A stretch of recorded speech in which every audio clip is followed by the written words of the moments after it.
আসসালামু আলাইকুম। যদি কোনো মালিক কোনো চোর ধরতে পারে তবে সেই চোরকে তিনি কি করেন? বেধড়ক মেরে আইনের আশ্রয় নেন। কিন্তু আপনি কি শুনেছেন চোরের সাথে মালিক তার মেয়ের বিয়ে দিয়েছে? হ্যাঁ, চলুন আজকে আমরা এই সংক্রান্ত একটি গল্প আপনাদেরকে পড়ে শোনাই। গল্পের শিরোনাম হলো তাকওয়ার পুরস্কার। একটি ছেলে নেক ও সৎ স্বভাবের ছিল। তার মধ্যে তাকওয়া বা আল্লাহ ভীতি ও পরহেজগারিতা ছিল। তবে লেখাপড়ার প্রতি তার খুব একটা আগ্রহ ছিল না। সে একটা মাদ্রাসায় পড়ত। সে শিক্ষকের নির্দেশ মোতাবেক চলত। পড়াশোনার শেষ পর্যায়ে একদিন ওস্তাদ তাকে এবং তার সহপাঠীদেরকে নসিহত করলেন, জীবনে কখনো মানুষের মুখাপেক্ষী হবে না, কারণ মানুষের সামনে হাত পাতা আলেম কখনো কল্যাণ লাভ করতে পারে না। কেননা দাতারা যা বলে এবং করে দানগ্রহীতা আলেম তা মেনে নিতে বাধ্য হয়ে পড়ে। তার প্রতিবাদ করতে পারে না, কারণ সে তার অনুগ্রহের ভিখারি হয়ে পড়ে। তোমরা বাড়ি ফিরে গিয়ে নিজ নিজ পিতার পেশা গ্রহণ করে জীবিকা উপার্জন করো, আর যে কোনো কাজে আল্লাহকে ভয় করবে ও তাকওয়া অবলম্বন করবে। শিক্ষার্থীরা নিজ নিজ বাড়ি ফিরে গেল। ওই ছেলেটিও বাড়ি গিয়ে তার মাকে জিজ্ঞেস করল, মা, বাবার পেশা কী ছিল? ছেলের এই প্রশ্ন শুনে মা হতভম্ব হয়ে গেলেন এবং বললেন, বেটা, বহুদিন অতিবাহিত হয়ে গেছে তোমার বাবার মৃত্যু। তোমার বাবার পেশার সঙ্গে তোমার কি সম্পর্ক? এতদিন পরে তুমি আমাকে এই কথা জিজ্ঞেস করছো কেন? ছেলে তার বাবার পেশা জানার জন্য পিড়াপিড়ি করতে লাগলো, আর তার মা টালবাহানা করতে থাকে। ছেলের পীড়াপিড়িতে এক পর্যায়ে মা তার পিতার পেশা বলতে বাধ্য হলেন। তিনি বললেন, তোমার আব্বার ভালো কোনো পেশা হলে আমার বলতে দ্বিধা হতো না। তোমার পীড়াপিড়িতে বলতে হচ্ছে। তোমার আব্বার পেশা ছিল চৌর্যবৃত্তি বা চুরি করা। ছেলে তার মায়ের উত্তর শুনে বলল, আম্মা, আমার ওস্তাদ সকল ছাত্রকে বলেছেন তোমরা তোমার পিতার পেশা গ্রহণ করো আর সব কাজে তাকওয়ার খেয়াল রেখো। মা বললেন, চুরি করতে আবার তাকওয়া অবলম্বন, এ কেমন কথা? ছেলে বলল, আম্মা, ওস্তাদ এই কথাই বলেছেন। অতঃপর ছেলেটি চুরি সম্পর্কে জানাশোনা শুরু করল, যথারীতি প্রশিক্ষণ নিল। সে প্রয়োজনীয় উপকরণও সংগ্রহ করল। প্রশিক্ষণ শেষে সে চিন্তা ভাবনা করে কাজের পরিকল্পনা তৈরি করল। একদিন এশার সালাত আদায় করার পর লোকজনের ঘুমিয়ে পড়ার অপেক্ষা করতে থাকল। লোকজন যখন ঘুমিয়ে পড়ল, চতুর্দিক নিস্তব্ধ হয়ে গেল, তখন সে প্রথমে প্রতিবেশীর ঘরে চুরি আরম্ভ করার সংকল্প করল। সে প্রতিবেশীর বাড়িতে প্রবেশ করতে গেলে ওস্তাদের নসিহত তার স্মরণ হলো। সে মনে মনে বলতে লাগলো, প্রতিবেশীর ঘরে চুরি করা ও তাকে কষ্ট দেওয়া তো তাকওয়া বিরোধী কাজ। এতে আল্লাহ তাআলা অসন্তুষ্ট হবেন। সুতরাং সে প্রতিবেশীর ঘর ছেড়ে অন্য ঘরের দিকে অগ্রসর হলো। সে ছিল এক ইয়াতিম অনাথের ঘর। এর ঘরে চুরি করাও তাকওয়া বিরোধী কাজ, কারণ আল্লাহ তাআলা ইয়াতিমের মাল ভক্ষণ করতে নিষেধ করেছেন। ফলে সে এই ঘর ছেড়ে অন্য ঘরের দিকে অগ্রসর হলো। এভাবে যখনই সে কোনো ঘরের কাছে আসে এবং চুরি করার ইচ্ছা করে, তখনই কিছু না কিছু ভাবনা তার মনে উদয় হয়।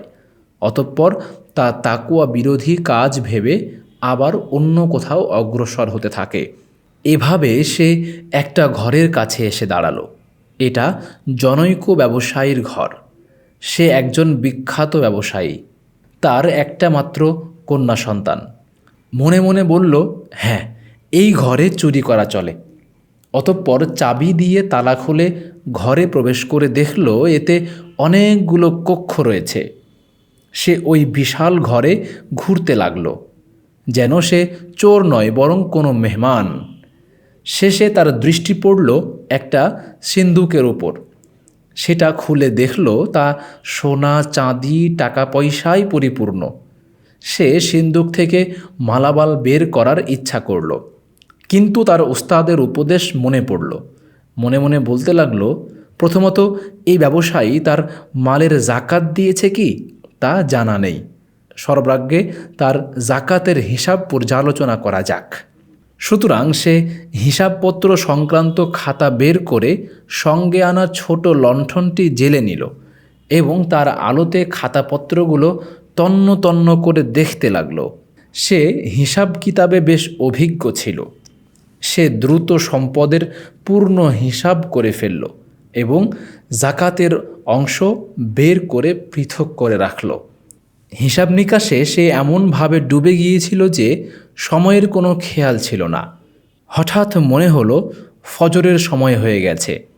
সে নিজের মনেই বলল, তাকওয়ার চাহিদা হচ্ছে প্রথমে ফজরের সালাত আদায় করা, তারপর কাজ। সে ঘর থেকে বের হয়ে আঙ্গিনায় এসে অজু করল, অতঃপর সালাতের জন্য একামাত দিল। ঘরের মালিক একামাত শুনে ঘাবড়ে গিয়ে ঘুম থেকে জেগে উঠল। নিচের দিকে তাকিয়ে দেখতে পেল ছোট একটি লণ্ঠন টিপ টিপ করে জ্বলছে।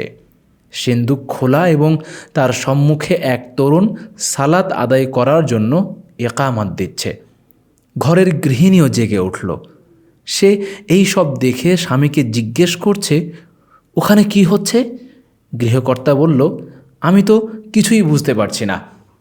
অতঃপর সে দোতলা থেকে নেমে ওই তরুণের কাছে গিয়ে বলল, তুমি কে, আর তুমি কী বা করছো এখানে?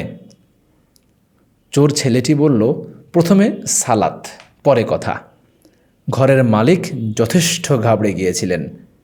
তরুণ তাকে বলল, আপনি শীঘ্রই অজু করে আসুন। সে অজু করে এলো। তরুণ বলল, আপনি সালাতে ইমামতি করুন। সে তরুণকে বলল, না, বরং তুমি ইমামতি করো। তরুণ বলল, আপনি এই ঘরের মালিক, আপনি ইমামতি করার অধিক হকদার। সে এসব চিন্তাই করতে পারেনি। সে নিজের জানমাল নিয়ে শঙ্কিত। কোনো রকমে সালাত শেষ করল। ভয় ও শঙ্কায় তার মনের অবস্থা ভালো ছিল না। সালাত শেষ হলে মালিক বলল, এখন বলো, তুমি কে? এখানে কি উদ্দেশ্যে এসেছ? আমার সিন্দুক খোলা কেন? তরুণ বলল, আমি চোর, চুরি করার জন্য এসেছি। কিন্তু আপনি বলুন, জাকাত আদায় করেন না কেন? আমি আপনার খাতাগুলো পরীক্ষা নিরীক্ষা করে দেখেছি, আপনি 6 বছর থেকে জাকাত আদায় করেননি। এটা আল্লাহর হক, যা ফরজ। আমি হিসাব করে দিয়েছি এবং জাকাতের মাল পৃথক করে রেখেছি, যাতে আপনি জাকাতের হকদার ব্যক্তিদেরকে পৌঁছে দিতে পারেন। এসব কথা শুনে গৃহকর্তা স্তম্ভিত হয়ে গেলেন। তুমি এসব কী বলছো? তুমি কি পাগল? সে বলল, আমি পাগল নই, সম্পূর্ণ সুস্থ সবল ও জ্ঞান সম্পন্ন ব্যক্তি। গৃহকর্তা বলল, তাহলে তুমি চুরি করছো না কেন? ছেলেটা উত্তরে সম্পূর্ণ কাহিনী ব্যবসায়ীকে শোনালো। ব্যবসায়ী ছেলেটির সহজ সরল সুদর্শন চেহারা এবং হিসাব নিকাশে তার দক্ষতা দেখে মুগ্ধ হয়ে তিনি স্ত্রীর কাছে গেল এবং তরুণ চোর সম্পর্কে সব বৃত্তান্ত খুলে বলল। অতঃপর সে বলল, তুমি তোমার একমাত্র কন্যার বিবাহের জন্য পেরেশান ছিলে। আল্লাহ তাআলা তোমার ঘরে পাত্র পাঠিয়েছেন। সব কিছু শুনে স্ত্রীও একমত পোষণ করলেন। অতঃপর সে তরুণ ছেলেটার নিকটে এসে বলল, দেখো, চুরি করা খুব জঘন্য কাজ। তোমার ধন সম্পদ দরকার হলে এবং তুমি চাইলে আমি তোমাকে আমার সম্পদের অংশীদার বানাতে পারি। তরুণ বলল, সেটা কিভাবে? ব্যবসায়ী বলতে লাগলো, আমার একটি মাত্র কন্যা, আমি তার বিবাহ তোমার সঙ্গে দিতে চাই। আমি তোমাকে আমার সম্পদের প্রধান হিসাব রক্ষক নিয়োগ করতেও প্রস্তুত আছি। তোমাকে বাসস্থান ও প্রয়োজনীয় অর্থ আমি প্রদান করব। তুমি তোমার মার সঙ্গে পরামর্শ করে নাও। তরুণ ছেলেটি এ প্রস্তাবে তার সম্মতি প্রকাশ করল। সে তার মাকে বলতেই তিনি রাজি হলেন। পরবর্তীতে দিন ধার্য করে ব্যবসায়ী ওই তরুণের সঙ্গে তার কন্যা সন্তানের বিবাহ দিলেন। শিক্ষা: তাকওয়াশীল মানুষকে আল্লাহ তার তাকওয়ার মাধ্যমেই হিদায়েত দান করেন এবং বিনিময়ে অঢেল পুরস্কার দান করেন।